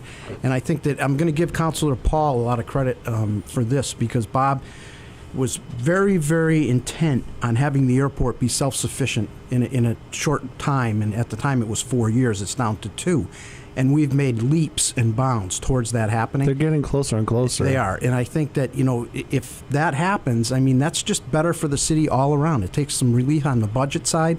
The airport becomes self-sufficient, and I think as that happens, it just creates more activity out there. Yeah, and those are good jobs that support that. You think of like the average payroll at when they were building Gulfstream, it was billed at about $75,000 per on the average. The employees up there, and they went from like 110 to like almost 300 or thereabouts. And they have additional carve-outs up there for another expansion. So at some point, aviation's going to expand again, and that's and the thing is, and then we had a very enterprising principal, now superintendent, who took advantage of it and saw the future up there. And now, with the money approved to upgrade Hangar 2, now they're putting people to work up there that potentially stay in Westfield instead of leaving. Well, that's funny. Gulfstream used to say to us a couple things. This is when they were looking at expanding. We were in competition against a site down in Georgia, one in Appleton, Wisconsin. You hear a lot come up as a competitor to Westfield for a lot of projects. And they would say, Mayor, you got to do something about two things. I go, what's that? The roadways to get to the airport, horrendous condition, so that's why we got the mass development grant to build a new entranceway up there. And then Froggies. They hated Froggies, right? They're like, you got to do that. I said, well, Froggies is a private business. I can't do much about that. But the other thing about that was related to the jobs. They said that most of the aviation schools and where the job generators are from are down south or out west, and they just can't get over the winters here. Yep. So to prop up a school on our own school with Voc Tech, to be able to have a feeder system is going to be invaluable. And that was interesting to me that is a big deterrent to them for relocating mechanics and support staff is the weathers. We complain about it, but it just is. It just comes. It's going to get better, right? But for where they're drawing all their talent from, can't get over it. Yeah, and I spent 4 years in the Air Guard in Westfield, and then I spent 7 years in the Air Guard at the Cape. So I'm familiar with both installations, and by far, I mean, we have more going on here, with regard to improvement and, a future activity than what's going to happen at the Cape. You know what I mean? It's just not realistic down there.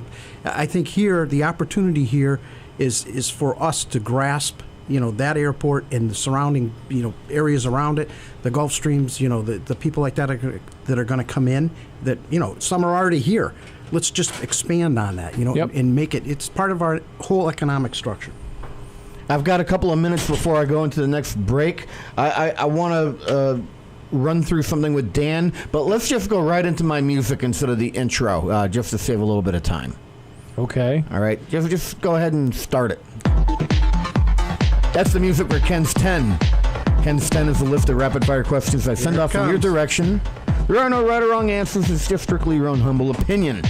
And I don't believe I've yet to run Mr. Knapik through one of Ken's 10s. Not your new edition. A couple years back. Yeah. All right. I've already done this with John. So he's already been punished. Yes. So we're going to go through Ken's 10 version 3.0, and I think this might be the last time I use 3.0. I think for the Food Fest coming up next month, I'm going to have the 4.0. So okay, you'll end up being the guinea pig on that Question number one. Question number one. Mustard or ketchup? Ketchup. That was fast. Well, he knows how to play. Yes. Number two. Water. Bottled or tap? Tap. It's the right answer. He knows his public relations. I can't see paying for it, You cheap bastard. Oh, all right. Number three. Simpsons or Family Guy? Simpsons. Yeah, original. Yeah. Number four. This one will be interesting. New York or Boston? I said this before.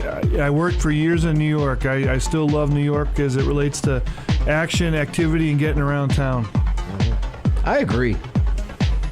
Number five. DVR or live TV? Great question. I don't actually watch much TV anymore, but I'll go with live TV. Number six. Ralph Cramden or Buford T. Justice? That's a good one. Ralph Cramden, original Honeymooners. Yeah, absolutely. I figured you'd be a Buford T. Justice guy. I watched a lot of Honeymooners. 10 and 202 or 6 or 28 for you. That be Root or route? Root. Number 8. I know where this one's going to go because it's been a topic. You don't know where anything's going to go here. Oh, I know exactly what he's going to say. Except steadily downhill. Number 8, Munsters or Addams Family? Yeah, I'm a Munsters original, man. Yep. Lily, baby. That's right. Yep. Oh, Yvonne DiCarlo was hot. All right. Number 9, pool or hot tub? Pool. And number 10, Ken's 10 with Dan Knapik. Smooth or chunky? I'm a chunky guy. Chunky. And that's Ken's 10 with Dan Knapik. Going on to 9:45. We'll do a quick break. When we come back, we'll start to wrap things up with these two fine gentlemen. Support for the community programming of WSKB is provided by the Dunkin' Donuts shops of Westfield and the Sardinia family. It's nice to know that even as the world changes, Dunkin' Coffee remains the same at 7 convenient locations throughout Westfield. Support for community radio on WSKB is provided by Betts Plumbing and Heating Supply Company, an independent, family-owned wholesaler serving Westfield for over 50 years, specializing in plumbing, heating, and industrial piping supplies. On the web at bettsplumbing.com or at 14 Coleman Avenue in Westfield. We thank the generosity of our underwriters. For more information, please contact the Westfield State Foundation at 413-572-8646. Thursday morning from 6 till 8, it's Patrick Berry, owner of the Westfield News Group. Community Radio. 89.5 WSKB. Live from the campus of Westfield State University, this is 89.5 FM, WSKB, Westfield. Hi, I'm Wilford Brimley, and I have diabetes. It hurts me to pee, and it causes me to be short with my family. I can't sleep at night. The other day, I stubbed my toe and took it out on the dog. And 2 weeks ago, I ran out of vanilla ice cream and struck my wife. And then I find out my wife's been dead for 6 years. Who the hell did I hit? This message brought to you by the National Diabetes Association. 9:46 and a half. No rhyme or reason to anything. No. I'm Welcome to Ken's Den. I'm just like throw it to the wall and see what happens. I'm the screwball of the community radio here on WSKB. But before we get back to you two, I want to remind everyone listening that the Boys and Girls Club of Greater Westfield is in fact doing their lunches again this summer. And you may have noticed commercials now on TV. Other communities are offering this together. Yeah. So there are several different satellite locations you can go to for lunch, and this is going on until August 24th. Any child age 2 through 18 get a free lunch, and you can find that at Chapman Playground. That's between 1 and 1:30. CPA is between 11:30 and 12. Powder Mill is between 12 and 1. City Knox is between 12:15 and 12:45. Edgewood is between 12 and 12:30. The Hubbard Street Park is 12 to 12:30. And at South Middle School, 12:30 to 1 o'clock. Again, that's a free lunch, any child ages 2 through 8, and that's being done by the Boys and Girls Club of Greater Westfield. If you need any further information on that, bgcwestfield.org. So I think Boys Park Girls said Club it was like Westfield.org. 30,000 meals over the summer that they distribute. Yeah, it was Or well even more over than that. 20,000. You know, and I used to say between the YMCA and the Boys and Girls Club, I don't know how you would even function as a society. Between the 300 kids a day or more that go to the Boys and Girls Club after school and before school, and then all the programs, the Y runs before and after school, because they take care of it inside the building, plus this program. We are so fortunate to, you don't appreciate all that stuff till you have kids and you go through that. Yeah, and even, we were talking about private people doing things. Look what Al First did for this community. Yeah. Mm-hmm. I mean, that facility that we have down there, for the skating is incredible. I mean, the whole complex, you could never do those things without having people do the investment. Right. I mean, it's huge. The closest rink that's state-owned is Holyoke, I think. And then there's just a handful of them around the state. Yeah, right. Yeah. You know what I'm getting in my headset right now? What's that? My phone. Your phone. So John, around here, school's out for the summer, which means that the traffic gets a little lighter on our streets. However, Dan, now you deal with traffic. Yeah, the other day I had a game in East Hampton on Friday night. I left the Cape at 1. I arrived at 5:45 as the national anthem was being sung.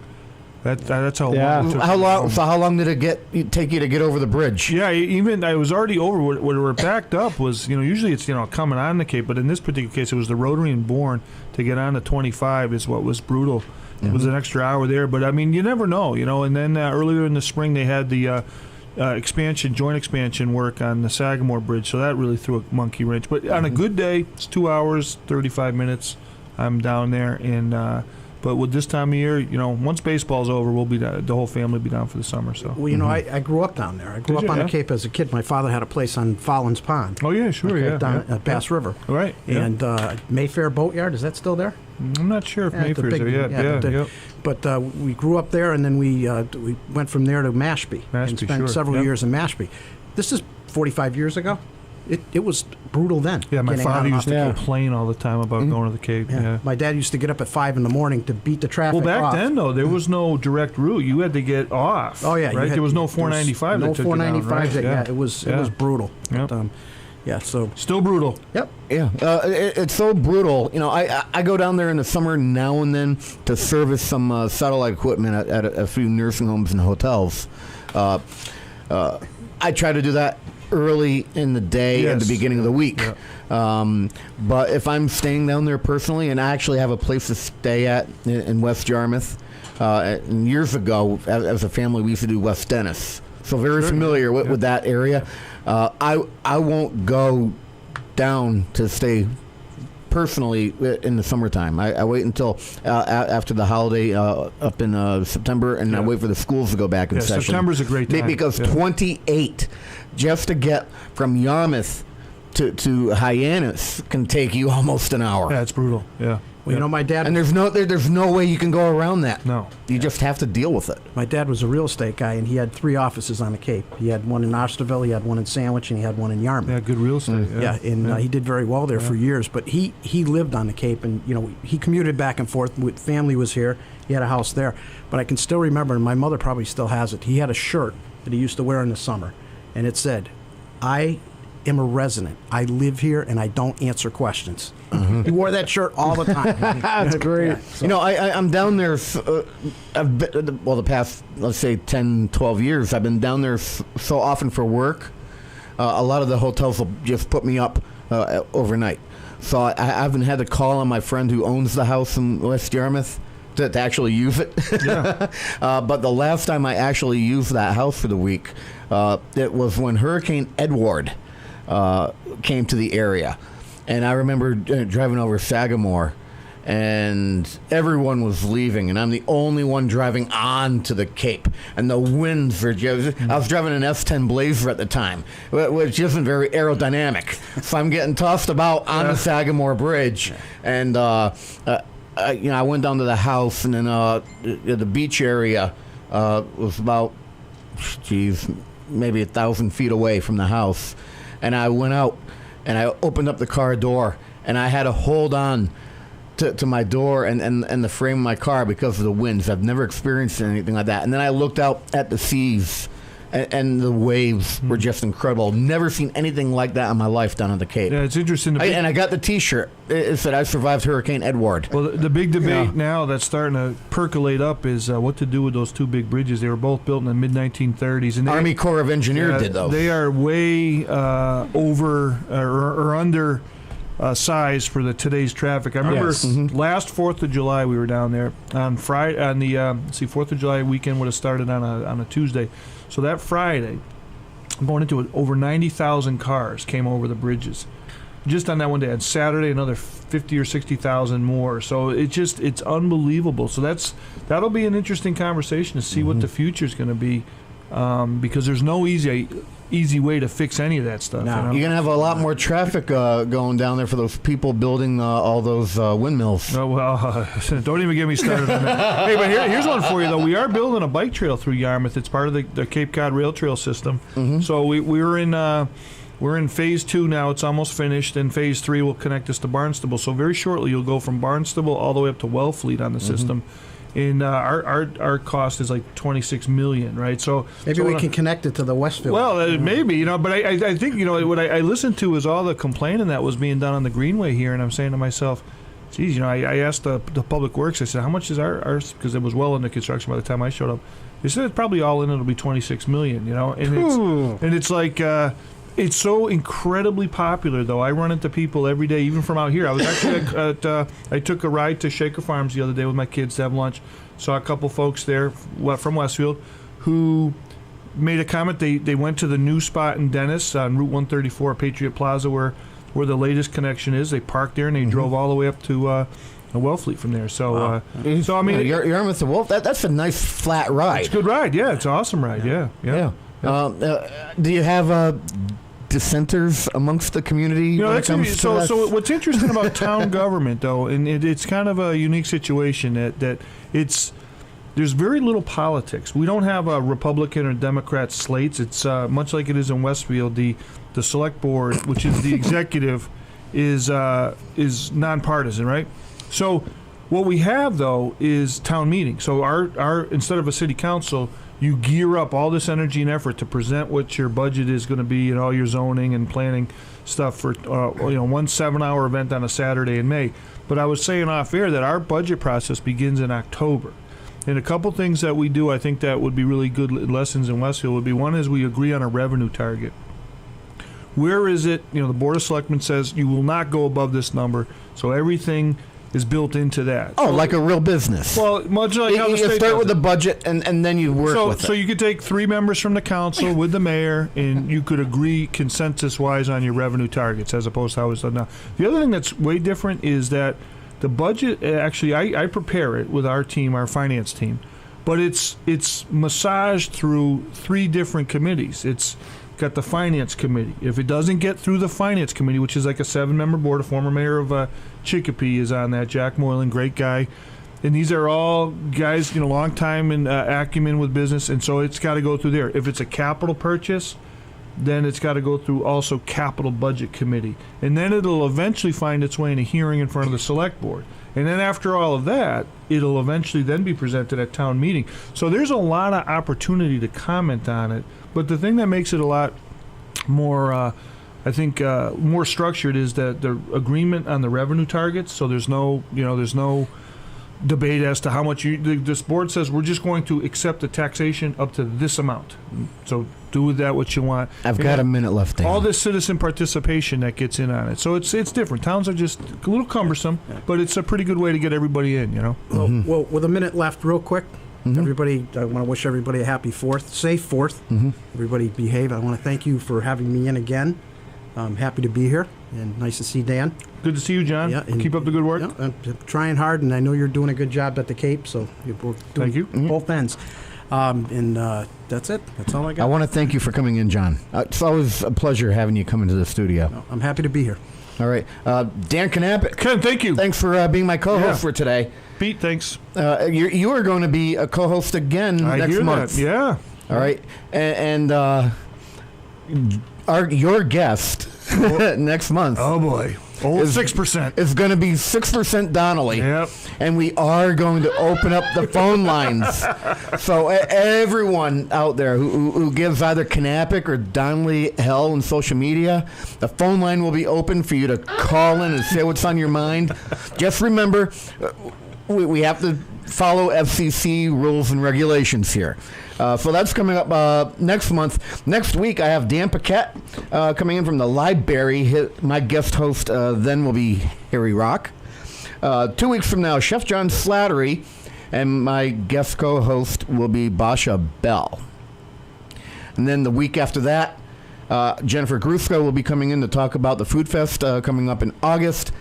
And my guest that week will be Polka Hall of Famer Billy Bellina from Breakfast with BB here on Saturday mornings. We'll be talking about how he is a polka Hall of Famer and a musician and a personality from the radio for years and years and years, a polka bandstand show from WMUA. Yep.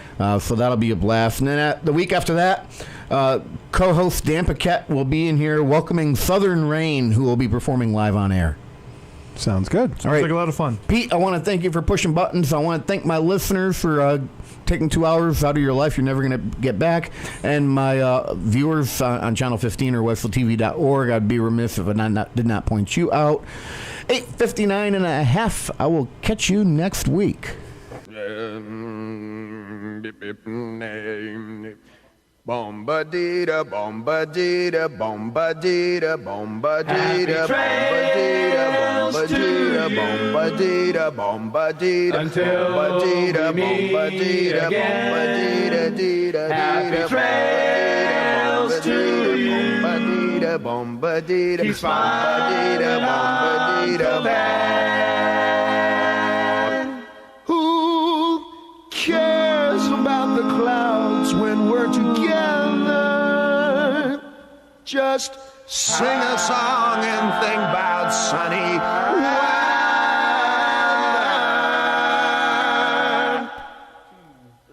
Happy trails to you till we meet again.